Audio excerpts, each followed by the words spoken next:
자, 지난 시간 녹강으로 갑자기 몸이 안 좋아서 녹강으로 하게 됐어요.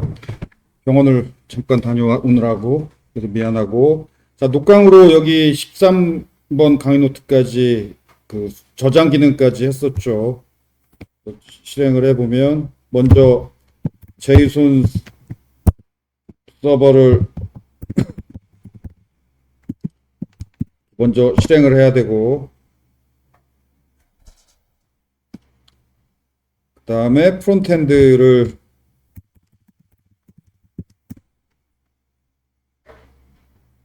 실행을 하면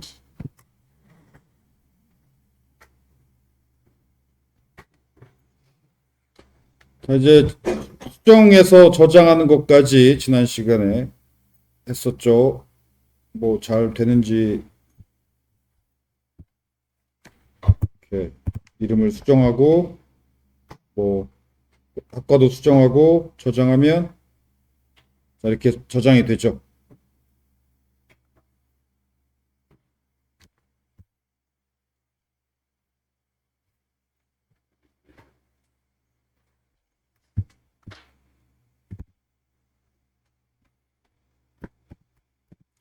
자, 오늘은 그 다음을 이어서 등록 기능, 삭제 기능.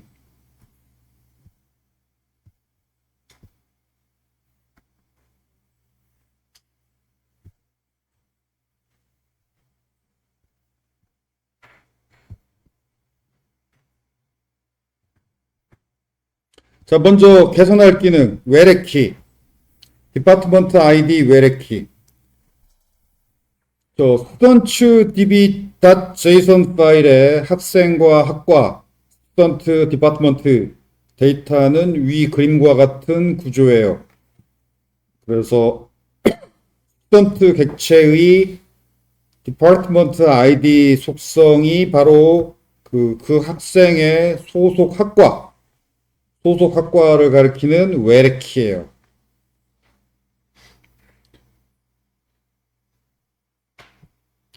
예를 들어서 이런 데이터, 스턴트 db json 파일의 내용이 바로 이런 식인데, 이 최하은 학생의 디파트먼트 아이디 값이 1이죠, 1. 이게 그 외래키, 소속 학과를 가리키는 외래키. 그러면 아이디가 1인 디파트먼트는 뭐냐? 여기 소프죠. 소프트공학과. 아이디가 1인 디파트먼트 객체는 저렇게 저거죠. 자, 이렇게 이런 거, 디파트먼트 아이디 같은 거, 이런 걸 데이터베이스에서 외래키라고 해요. 이 경우는 외래키는 뭔가 가리키는 거야. 지금 이 경우는 뭘 가리키냐면은 아이디가 1인 디파트먼트를 가리키죠. 소속 학과를 가리키는 게 바로 외래키. 외래키가 이런 일을 하는 거예요.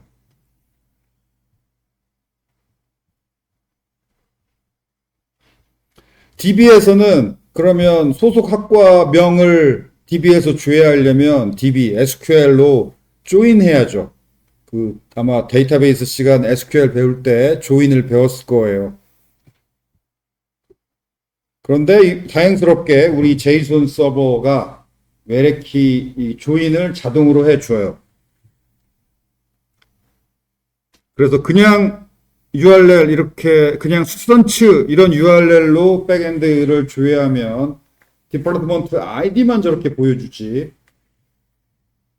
그렇지만 URL에다가 물음표 언더바 익스펜드 확장하라는 거죠. 는 디파트먼트라고 적어주면은 외래키를 따라가서 소속 디파트먼트 정보를 가져다가 이 객체에다가 이렇게 디파트먼트 소속 학과 디파트먼트 객체를 저렇게 채워줘요. 보통 백엔드 대부분의 백엔드가 저런 식으로 구현이 돼. 근데 제이손 서버 같은 자동으로 만들어주는 이 백엔드도 이렇게까지 해준다라는 거죠.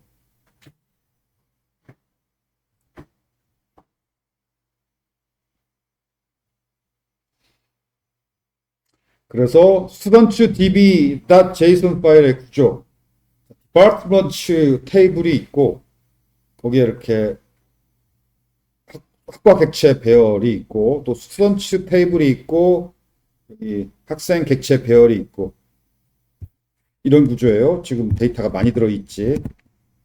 열어보면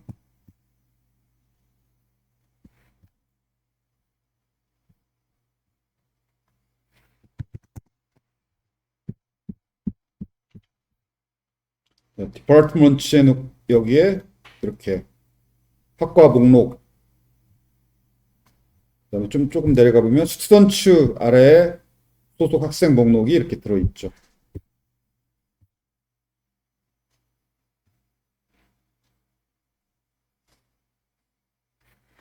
외래키 확장 기능, 제이슨 서버 외래키 확장 기능 사용할 때 이름의 단수형, 복수형 이거 틀리면 안 되는데 학과 목록의 이름, 소속 학과 외래키 이름이 일치해야 하고 그런데 단수형, 복수형 이거 정확해야 돼요. 디파트먼트 이게 목록이니까 목록은 복수형이어야 되고 소속 학과는 복수가 아니지 단수형이어야지.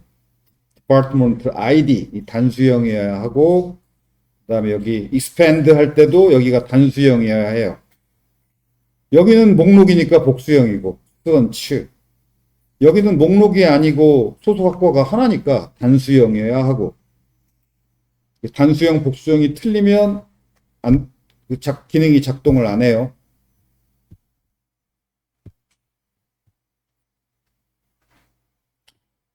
자, 그래서 지난 시간에 구현한 학생 목록은 저기 소속 학과가 저렇게 아이디 값 1, 2, 3 이렇게 출력이 되는데 또 1번이 뭔지 2번이 뭔지 알아보기가 힘들죠. 그래서 여기 axios.get 백엔드 호출하는 거죠. 여기 URL에 백엔드 호출 URL에 이렇게 물음표 언더바 expand department 이렇게 하면 소속 학과 정보까지 채워서 리턴해 주죠. 그러면 그 채워진 정보가 이렇게 생겼으니까 이 스튜던트 객체 안에 디파트먼트 객체가 들었고 디파트먼트 객체 안에 네임 값이 바로 소속 학과명이죠. 스튜던트 객체 안에 디파트먼트 안에 네임 이 값을 출력하면 돼요. 그럼 이렇게 student.department.name 이 말이 스튜던트 안에 있는 디파트먼트 객체 그 디파트먼트 객체 안에 있는 네임 값을 출력해라 예요. 자, 이렇게 간단히 수정해서 소속 학과명을 출력할 수 있어요.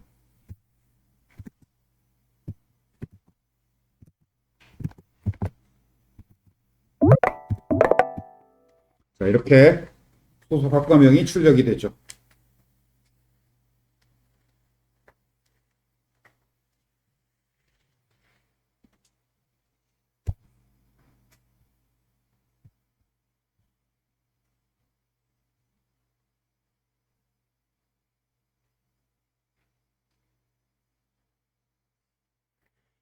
student.department.name 스튜던트 객체 안에 디파트먼트 속성이 있고 이 속성이 객체인데 이 디파트먼트 객체 또 네임 속성이 있고 student.department.name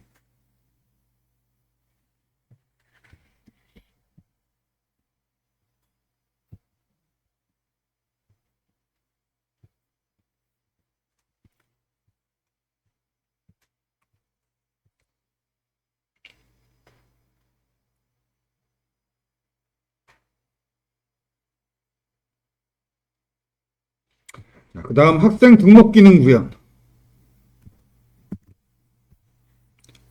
스튜던트 크리에이트 뷰를 구현합시다. 지금 이 터미널 하나는 제이슨 서버가 돌아가고 있고 하나는 프론트엔드 서버가 돌아가고 있고 둘 다 돌아가게 놔둬야지 컨트롤 C 눌러서 종료시키면 안 되죠. 플러스 버튼, 요 플러스 버튼 눌러서 터미널을 하나 더 열어서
학생 등록 기능, 그 스튜던트 에디트 뷰 구현과 거의 비슷해요. 거의 비슷하고 이 노란색으로 칠한 부분만 좀 차이가 나지. 스튜던트 에디트 뷰는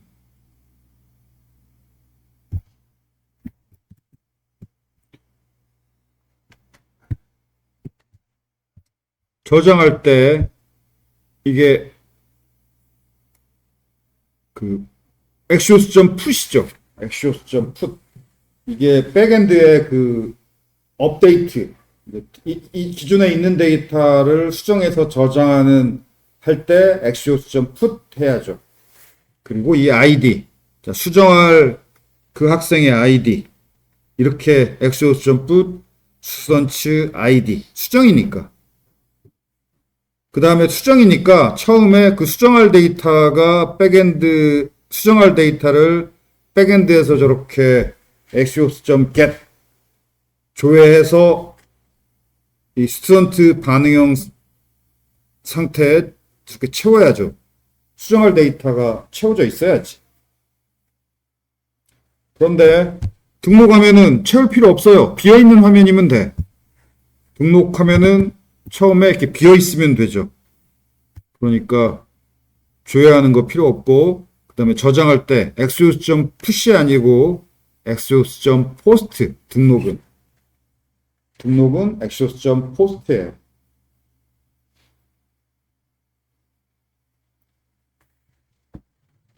그거 말고 아래 구현은 뭐 거의 똑같죠.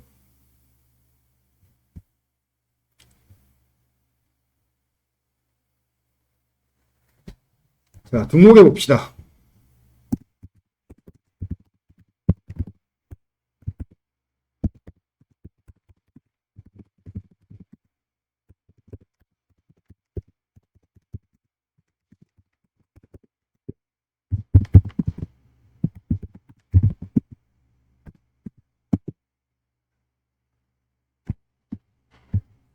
자, 등록하고 목록 제일 아래로 내려가 보면은 방금 등록한 데이터가 그대로 에? 왜 일어나냐? 왜 안 들어가지지?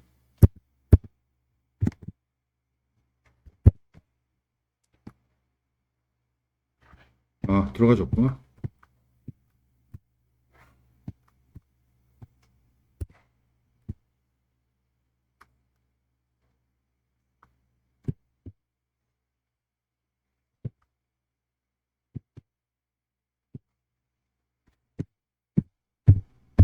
제가 들어가서 클릭하면 오케이.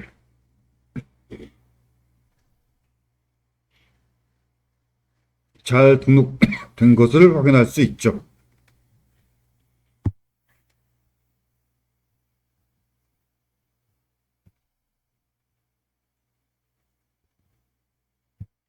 자료 등록 HTTP 리퀘스트 메소드는 포스트고, 자료 수정 HTTP 리퀘스트 메소드는 푸시고, 엑시오스 포스트가 등록, 엑시오스 풋, 이게 이제 수정해가지고 저장할 때 엑시오스.put. 오케이. 그다음 그 등록화면도 저렇게 라우터에 등록해야죠. 화면은 다 여기 이렇게 등록돼야 돼요.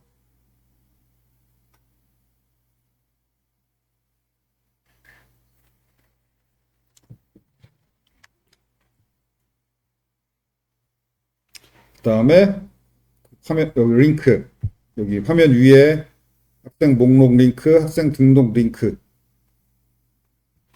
이 링크가 이 라우터 링크예요.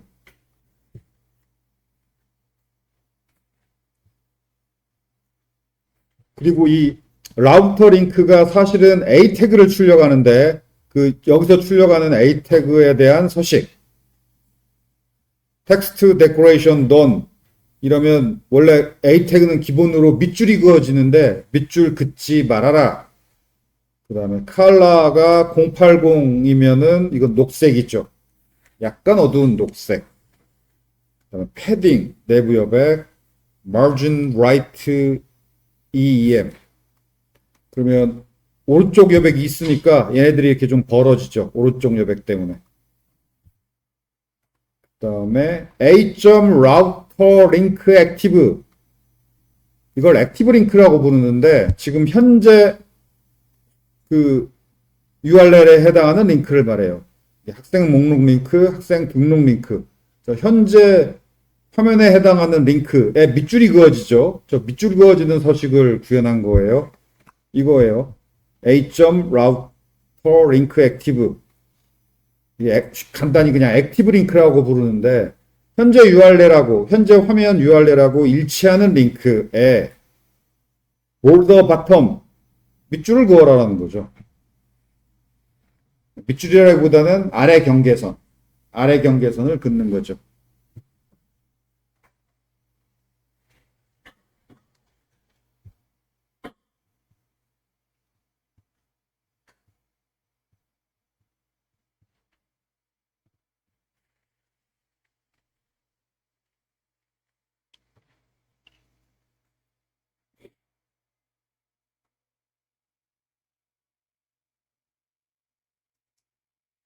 자, 그 다음 삭제 기능.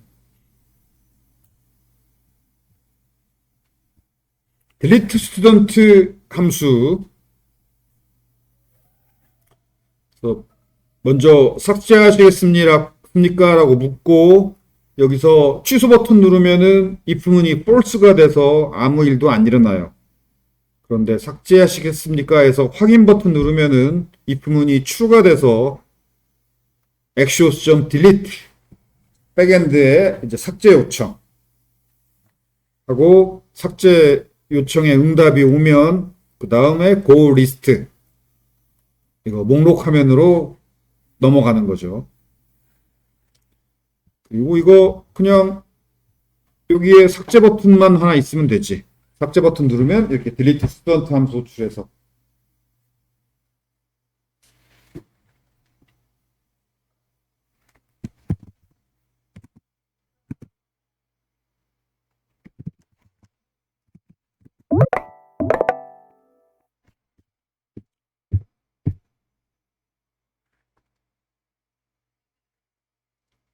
자, 여기서 삭제 버튼 누르고 확인 버튼 누르면은 지워져요. 가보면 홍길동 없어졌죠. 삭제됐죠.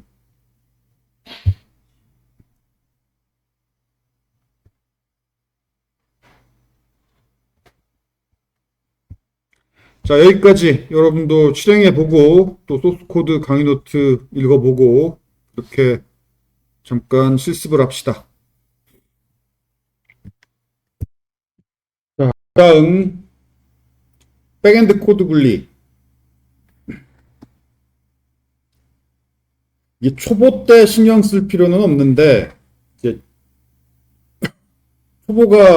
초보를 벗어나서 이제 중급, 고급,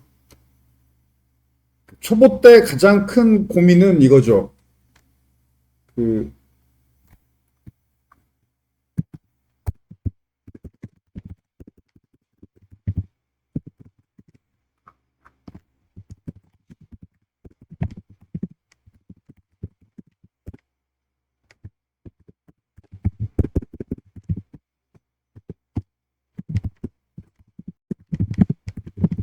초보 때 관심사는 이거지. 어떤 기술을 공부하고 그 공부해가지고 어떤 기능을 구현하기.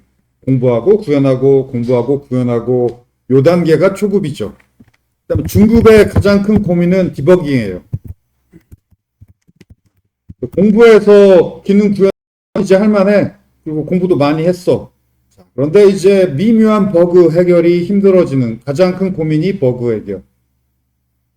버그 해결이 힘들고 이거 갖고 씨름하면 이제 중급인 거예요. 아예 구현도 못하면 초급이고 구현은 했는데 버그 해결이 힘들다 이게 중급이고 고급의 고민은 기능 구현도 뭐 할 줄 알고 많이 했고 이미 버그도 뭐 별 문제 없이 해결하는데 유지보수가 문제다. 이게 고급 개발자의 고민이에요. 그래서 뭐 객체 지향, 뭐 바람직한 코드, 뭐 이런 얘기가 있죠. 객체 지향 설계, 뭐 이런 얘기. 이게 다 요 단계 고민이에요. 고급 유지 보수 단계. 어.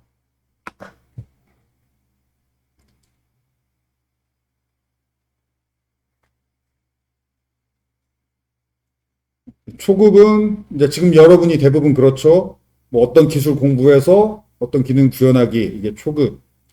중급은 버그 해결. 버그 해결이 해결하기 쉬운 버그도 있지만 굉장히 미묘하고 어려운 버그도 많아요. 어떻게 하면 버그 해결을 빨리빨리 잘할까? 이런 거 고민하는 게 이제 중급. 고급. 팀장급 되면은 유지보수. 10년째 이어오고 있는 쇼핑몰이야. 뭐 옥션이나 뭐 쿠팡이나 뭐 이런데. 그런데 뭐 해마다 뭔가 개편하잖아. 뭐 이벤트도 만들고. 그러면 코드 수정해서 뭐 뭔가 개편도 하고 이벤트도 열고 해야 되는데 뭐그 어마어마한 코드량. 10년 동안 쌓인 그 코드 다 뭐 수정하고 업데이트하고 이게 정말 만만치 않죠. 이게 팀장급의 고민. 자, 되돌아와서 그래서 지금 당장 이슈는 아닌데 나중에 이제 그 고수가 되면은 유지보수를 걱정하게 돼요. 그러면 유지보수성이 좋은 코드가 바로 바람직한 좋은 구조인데 뭐 객체 지향 설계를 해야 된다. 뭐 설계 패턴 뭐 도입해야 된다. 이런 것들이 목적이 유지보수야. 유지보수 좋은 바람직한 코드이려면 어떻게 하면 되느냐? 그때 뭐 객체 지향 등장하고 뭐도 등장하고 하는 거예요. 그런데 사실은 기본에 충실해야 되는데 요거 유지보수 이유가 같은 코드가 소스 코드 한 곳에 모여 있는 것 이게 유지보수에서 매우 중요한 기준이에요. 유지보수 이유가 같은 코드는 소스 코드 파일에 모여 있어야 하고 유지보수 이유가 서로 다른 코드는 소스 코드 파일에서 분리되어야 하고 이게 좋은 코드, 좋은 유지보수의 아주 기본이자 중요한 기준이에요.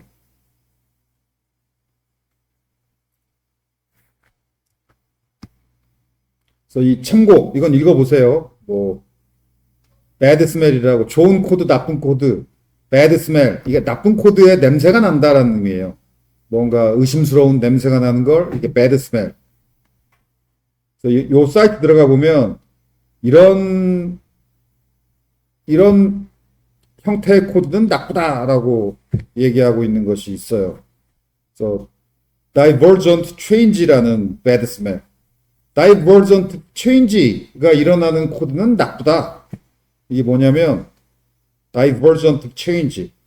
여러 가지 다양한 이유로 이 코드를 수정해야 되는 증상. 여러 가지 다양한 이유로 이 코드를 수정하게 되는 증상. 뭐 A라는 이유로도 수정하고 B라는 이유로도 수정하고. 자, 이런 이유가 뭐냐? A 이유로 수정해야 되는 코드도 여기 모여 있고 B 이유로 수정해야 되는 코드도 모여 있고 유지보수 수정해야 되는 이유가 다른 코드가 한 곳에 모여 있으면 A 이유로도 이 코드 수정해야 되고 B 이유로도 이 코드 수정해야 되겠죠. 이건 바람직하지 않은 거예요. 또 반대로 샷건 서저리, 이게 샷건 알죠? 총, 그 산탄총 맞은 환자 수술이 그렇게 의사가 힘들대. 자잘한 총알이 몸 여기저기 박혀 있으니까. 이것처럼 뭔가 지금 수술해야 돼. 소스 코드를 수술해야 되는데 여기저기 다 조금씩 건드려야 돼. 샷건 수술처럼. 이러면 힘들죠. 또 하나의 유지보수 이유 때문에 소스 코드 여기저기를 수정해야 된다. 이것도 나쁘다는 거예요. 그러면 이런 일들이 왜 일어나느냐? divergent change는 유지보수 이유가 서로 다른 코드가 모여 있으니까 벌어지는 거고, 샷건 서저리는 유지보수 이유가 같은 코드들이 흩어져 있으니까 일어나는 증상이죠. 그래서 유지보수 이유가 같은 코드는 한 곳에 모아놓거나 또는 유지보수 이유가 서로 다른 코드는 따로 떨어뜨려 놓으면 이런 bad smell이 발생하지 않죠.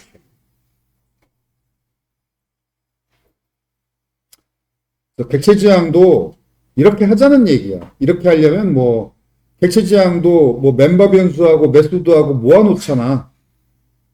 멤버 변수하고 메소드를 클래스로 모아놓은 게 객체죠. 그럼 어떤 기준으로 모으느냐? 객체를 모으는 기준도 이거예요.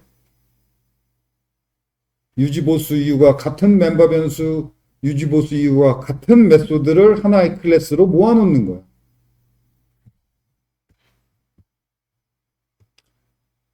자, 앞에 코드를 봅시다. 보통 흔히 이렇게 구현하는데 유지보수 측면에서 이 코드가 어떠냐 이거죠.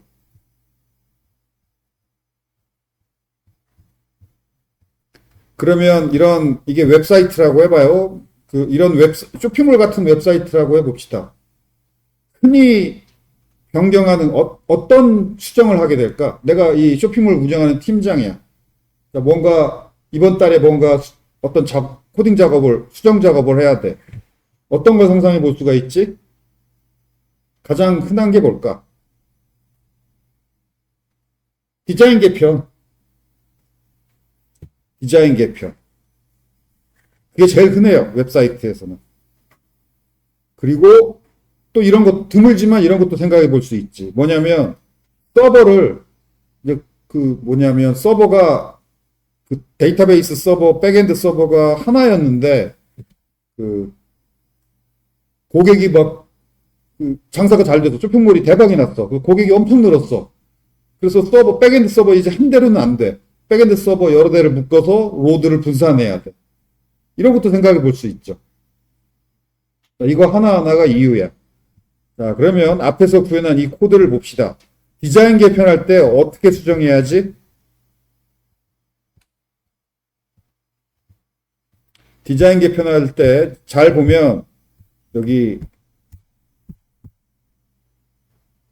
스튜던트 에디트 뷰 모양하고 스튜던트 크리에이트 뷰 모양하고 거의 똑같잖아. 그러면 하나의 이유로 거의 똑같이 두 개 파일을 수정해야죠. 이게 가장 안 좋은 코드의 대표적이에요. 무슨 얘기냐면은 학생 수정화면을 학생 수정화면 이 디자인을 개편하면 학생 등록 화면도 똑같이 수정해야 돼. 두 화면이 지금 똑같은 화면, 거의 똑같은 화면이니까. 하나의 이유로 똑같은 수정을 두 파일에서 해야죠. 똑같은 이유로 두 개의 파일을 수정해야 된다. 수정 이유 하나로 여기저기 수정한다. 샷건 서저리 증상, 배드 스멜이죠. 또 백엔드. 백엔드 서버가 뭐냐, 저 클라우드 서버로 넘어갔거나 아니면 뭐 아무튼 백엔드 서버 주소가 바뀌었어. 그때 여기 어떻게 수정해야지? 프론트 에디트에도 백엔드 서버 그 베이스 URL이 있고, 베이스 URL.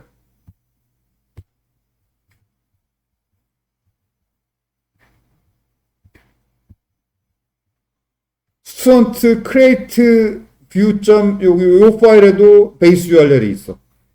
똑같은 URL인데 두 개의 파일 다 있잖아. 심지어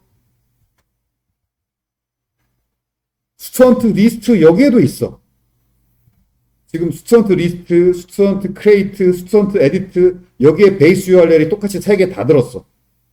그럼 베이스 URL이 변경되면 세 개 파일을 똑같이 다 수정해야 하잖아.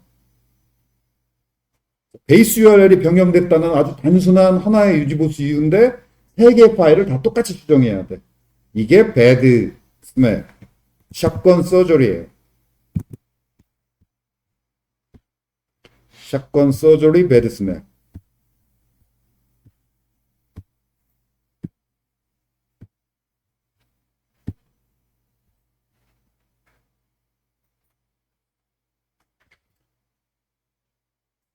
그럼 어떻게 해야 되느냐? 모아야지. 그 백엔드 베이스 URL이 달라졌을 때, 혹은 백엔드가 뭐 서버 이중화를 했을 때, 즉 백엔드 호출과 관련된 코드를 한 군데 모아야 되고, 디자인과 관련된 코드는 또 그쪽으로 한 군데 모아야 되고, 왜냐하면 디자인 유지 보수하는 거랑 백엔드 유지 보수하는 거랑 이유가 전혀 다르지. 백엔드가 뭔가 달라졌을 때 유지 보수해야 되는 코드가 한 군데 모아 있어야 되고, 그 코드는 디자인 코드하고 분리돼야지. 디자인 유지 보수하고 백엔드 유지 보수는 전혀 다른 이유니까. 마찬가지로 디자인 관련된 코드도 한 군데 모아 있어야 되고, 이게 바로 코드 리팩토링이고 코드 개선이고 이에요. 자, 그래서 우리 백엔드 코드 분리를 먼저 해봅시다. 백엔드 서비스 API를 수정하거나 백엔드 호출 URL이 달라지면 백엔드 응답 데이터, 그쵸, 백엔드 응답 데이터 구조가 달라질 수도 있어요. 왜냐면 지금 우리 백엔드 응답 데이터 구조는 제이슨 서버인데 테스트용 제이슨 서버죠. URL도 제이슨 서버고. 그런데 언젠가는 백엔드 스프링 부트로 그 새로 진짜 백엔드를 개발할 거 아니야. 진짜 백엔드 개발하면은 URL도 달라지고 데이터 구조도 좀 달라지죠. 그러면 코드 여기저기 수정해야 되는데 그렇게 여기저기 수정해야 될 코드를 한 군데 모아야죠. 그러면 이건 백엔드라는 유지보수 이유로 모아놨으니까 백엔드 서비스.js라는 파일로 모아놓기가 적절하죠. 그리고 두 번째, 디자인. 또 디자인 관련 코드는 디자인 관련 부분에만 모여 있어야죠. 그래서 뭐뭐.뷰 이 확장자, 이건 가급적 디자인과 관련된 코드만 들어있는 것이 좋아요. 뭔가 작업하는 코드는 추출돼 나오는 게 좋아.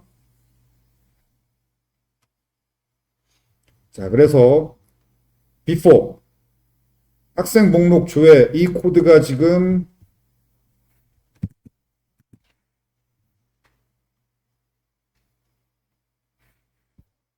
여기 이렇게 들어있죠. 여기 스튜던트 리스트 뷰에 reload 스튜던트 함수가 들어있어요. 이건 백엔드 호출하는 코드니까 백엔드 서비스.js 이 파일로 추출할 거야. 그런데 다 추출 안 하고 이 노란색 코드만 딸랑 추출할 거예요.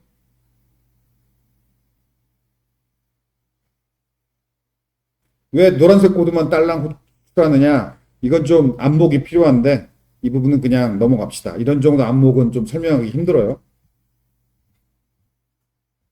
애프터 이렇게 추출할 거예요. 릴로드 스튜던트가 통째로 나가는 건 적절하지 않아. 딱 저 노란색으로 칠한 부분만 정확히 백엔드야.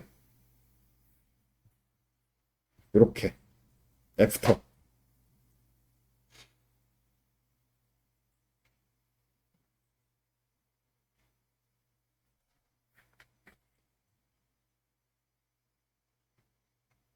이렇게 추출되는 getStudent 함수 본문에 await가 들어있으니까 그러면 await async는 한 쌍이에요. 본문에 await가 들어있으면 앞에 async 붙여야 돼요. 그리고 async 함수를 호출할 때는 또 앞에 await 붙여야 되고 이게 한 쌍이야. async await. 그리고 얘가 다른 파일로 추출돼 나가니까 거기서 엑스포트하고 여기서 임포트 해야지. 학생 수정도 마찬가지. 학생 수정도 저거 한 줄이지만 같은 이유로, 비록 한 줄이지만 같은 이유로 추출돼 나갈 거예요. 이렇게. 에라 처리는 안 나갈 거야. 사실은 에라 처리, 이거 얼러트 대화 상자잖아. 대화 상자, 에라 대화 상자, 이건 화면에 속하지. 백엔드에 속하는 게 아니라. 왜 요 부분만 딸랑 나가냐면은 요거 얼러트 대화 상자. 이거 화면이야. 화면에 어떤 대화 상자 출력하는 거죠. 화면은 나가면 안 되지. 순수하게 백엔드 호출하는 건 딱 이 노란색 부분이죠. 자, 삭제. 삭제도 그래서 여기만 노란색만 나가는 거예요. come from 대화 상자는 화면이야.